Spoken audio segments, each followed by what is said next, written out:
Hi mga guys, welcome sa ating another day, another vlog. So ito i-share ko lang sa inyo. Kapag pinutusan kayo ng amo nyong gumawa ng mabibigat na bagay, tapos hindi nyo kaya, marunong kayo magsalita ng hindi pwede. Wala, hindi pwede.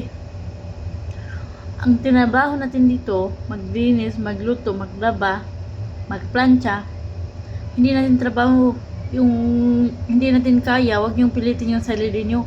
Matuto kayong humindi. Ano sila, sinuswerte? Hoy, tao din tayo, napapagod.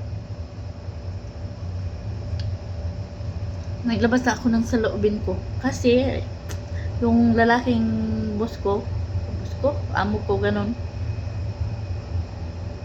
gusto niyang ako at saka yung isang Ethiopian na kadama ang magbuhat ng mga ng mga bangko, ng mga yung malalaking upuan. Kaming dalawa, hindi ko kaya yun. Oy, hindi ka kayang dalawa.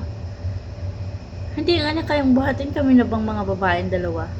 Sinabi ko kay madam na kumuha sila ng dalawang lalaki magbuhat. Hindi yung kami, sila, sinuswerte. Kasi ayaw nilang gumastos ng pera. Aba.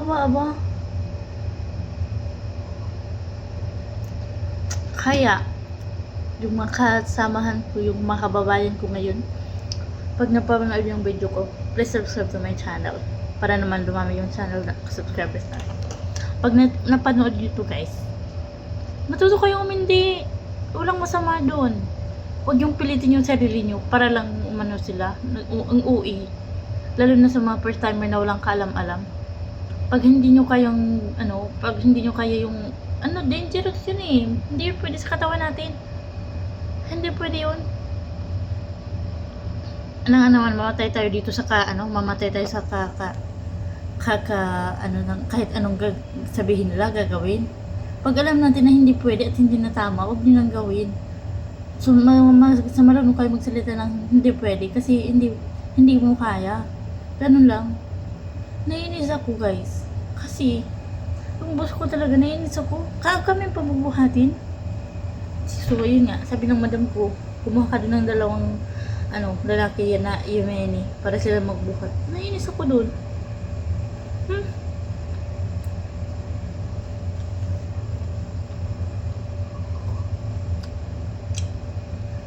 Huwag lang takot-takutin yung basta advice ko pag nandito kayo sa ibang bansa, huwag nyo ibigay lahat yung pera nyo sa Pilipinas, doon sa pamilya. Magtipid kayo para sa inyo. Ang hirap kayo magtrabaho dito mga guys, mga kababayan ko. Tapos lahat pinadala doon. Paano naman yung sarili mo? Kawawa ka. Wag.